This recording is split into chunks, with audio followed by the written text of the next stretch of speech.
This is Digital Perspectives with Brad Kimes. Subscribe for new content notifications. Now, here's Brad Kimes. Come on in.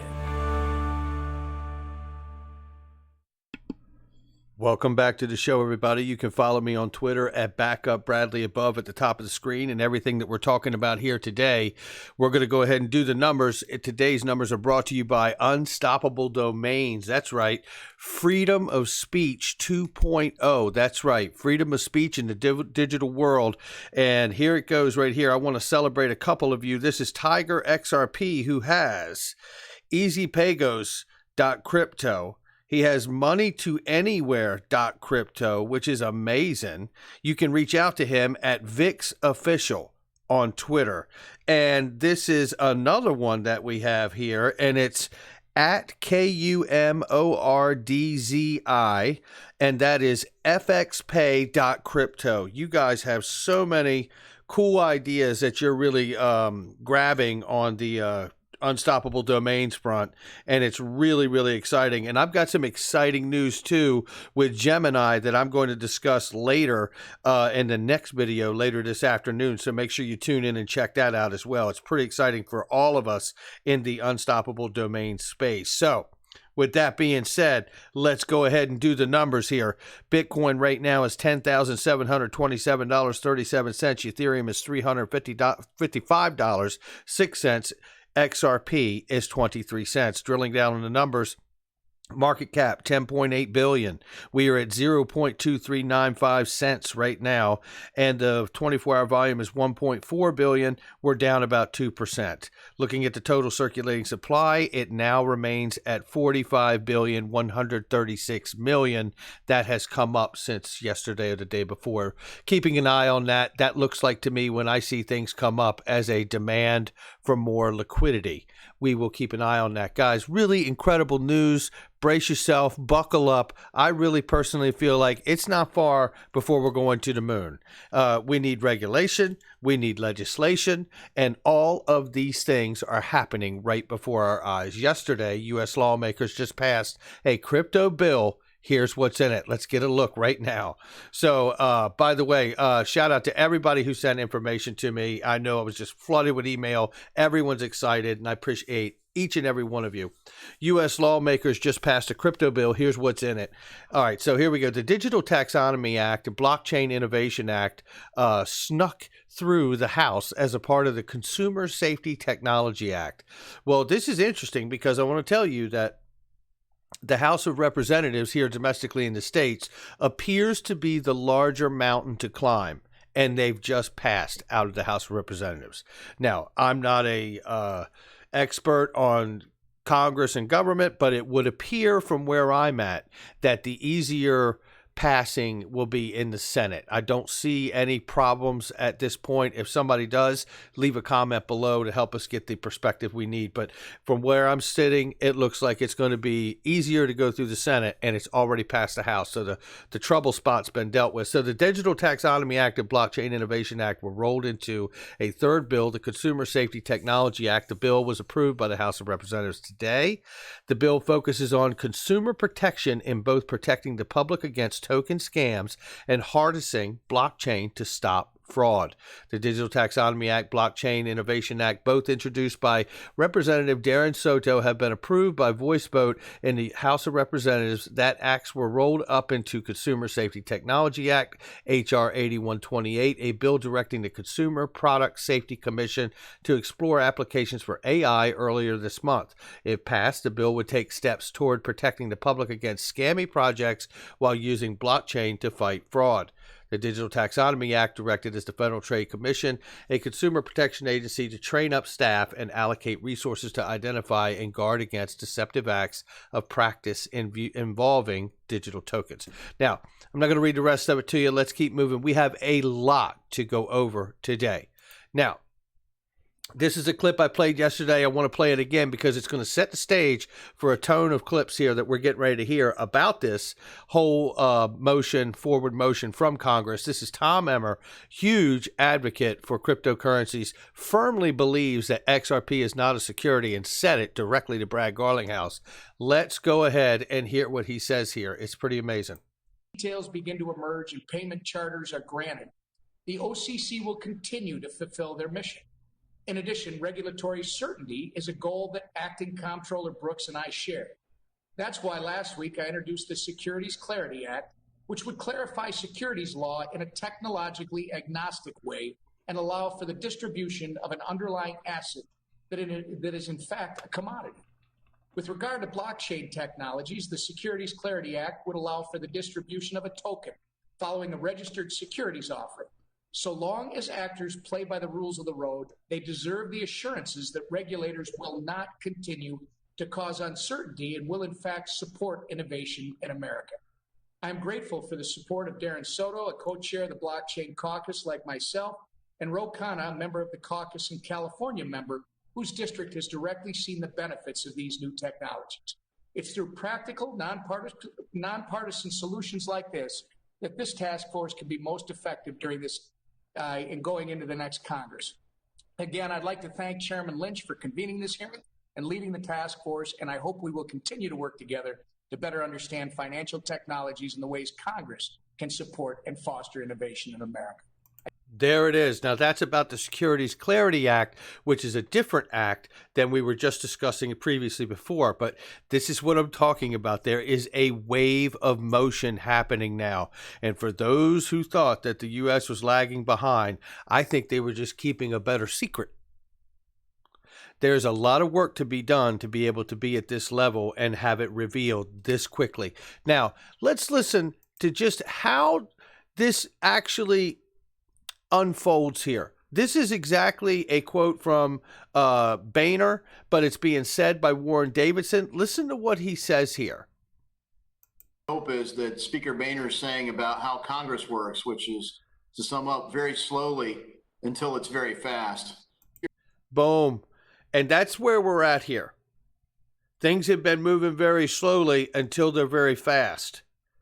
It appears to me that that is the biggest signal that everything is happening and everything is going to move forward very fast. Why is this pertinent to us other than getting this defined legal framework developed here? Well, I'll tell you, it's even more specific to us. Let's listen here to Representative French Hill. Let's listen to what he says here. Advancing, and we need a cryptocurrency payment rail as a part of our payment system reforms. And I thank my friend, the chairman, and I yield back.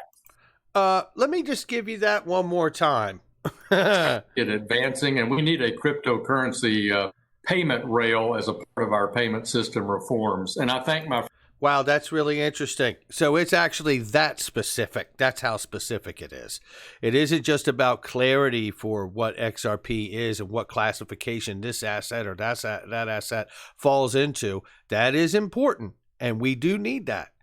But this is even more specific that we need a payment rail to go along with every other system we got. I want friend, that. the chairman, and I yield back. Well, I want it one more time. And we need a cryptocurrency payment rail as a part of our payment system reforms. And there you go.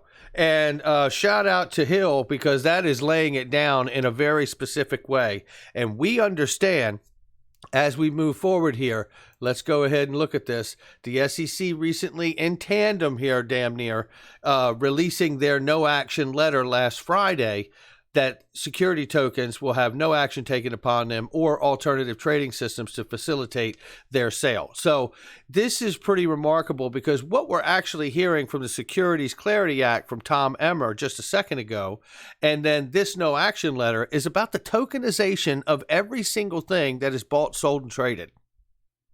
Commodities, stocks, bonds, you name it, swaps, options, all of it. Even to the tune that the DTCC, the Depository Clearing Corporation, which announced yesterday that they were going paperless and eliminating and going digital, and their efforts to go digital. In 2019, the DTCC subsidiary processed securities transactions valued at more than $2.15 quadrillion. Does it say Ripple or XRP? No.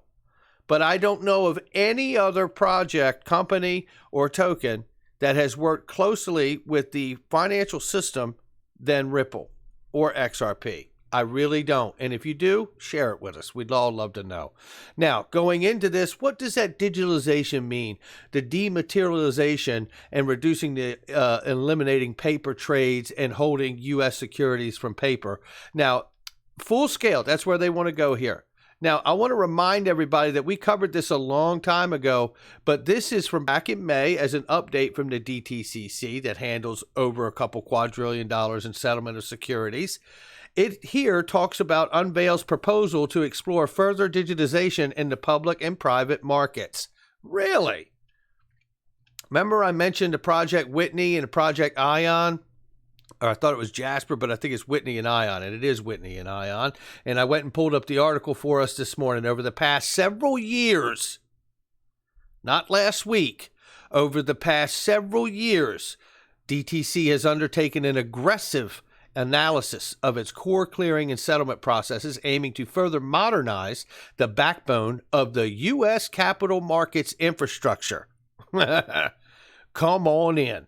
Project Ion explores whether the digitization of assets and application of DLT can accelerate settlement and reduce cost and risk for the industry. The answer is yes.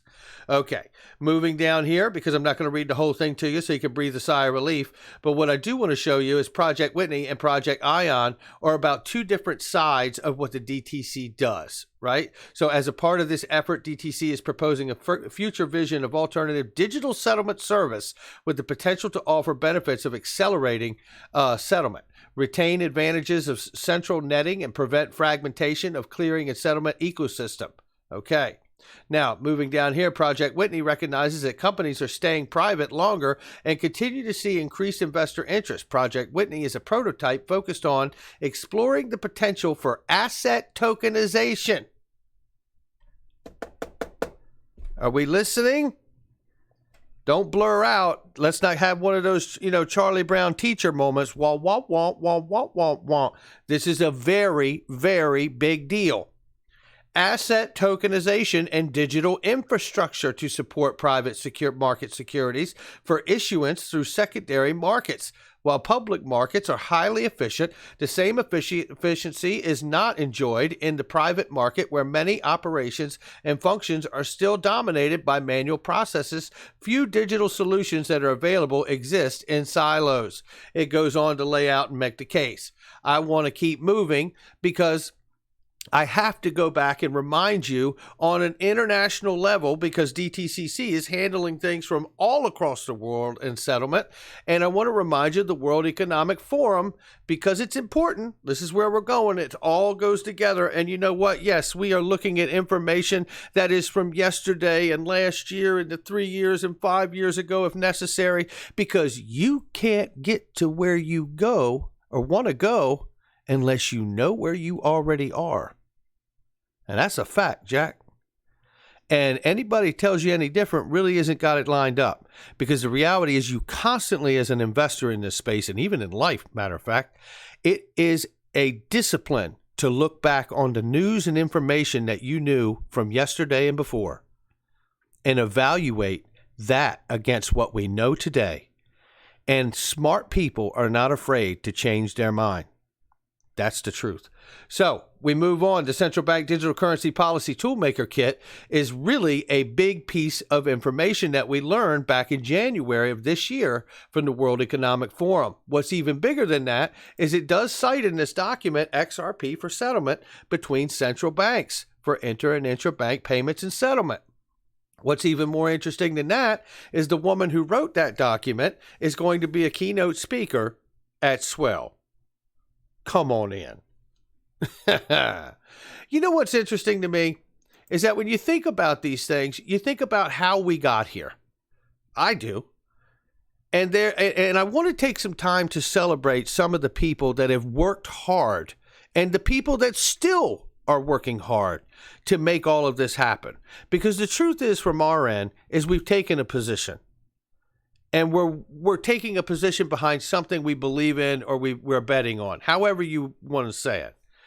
But the reality is let's just take a look at Ryan Zagone for a second And shout out to Ryan Zagone for his new gig that he's got and all that he did while he was here, because Ryan Zagone was a huge liaison between getting regulators and other governments and banks to really understand this technology from many different perspectives. Because Ryan Zagone has the ability to break down exactly what's going on here. And I want you to listen to this because there's something very important that's said at the end of this clip. Listen to this, and shout out to Bank XRP for this. Several years ago, we saw the development of a technology breakthrough of distributed systems. This is distributed technology where the network operates without a central entity. So there's no central operator here, meaning there's no central point of failure. We've removed that central point of failure, enabling greater resiliency of the network. So one entity could perhaps go offline, may have a system error, but the other participants in the network can continue making payments. So what we saw in this technology breakthrough is a technology that can be used for many different use cases. We've looked at several different use cases that have come to market. Thank you. And so we've got several different technologies that have come to market that are distributed in nature. And now we're progressing the maturity of that technology for different use cases. So since this technology has been launched, there's a lot of interest in distributed ledger and blockchain from many different sectors. Here's a quote I have from Santander, the large Spanish bank. In their studies with this technology, they see the potential to save $15 to $20 billion a year by 2022 when this technology is applied to cross-border payments, securities, and compliance. So a huge potential for cost savings that can come from adopting this technology. There's also a potential for new revenue.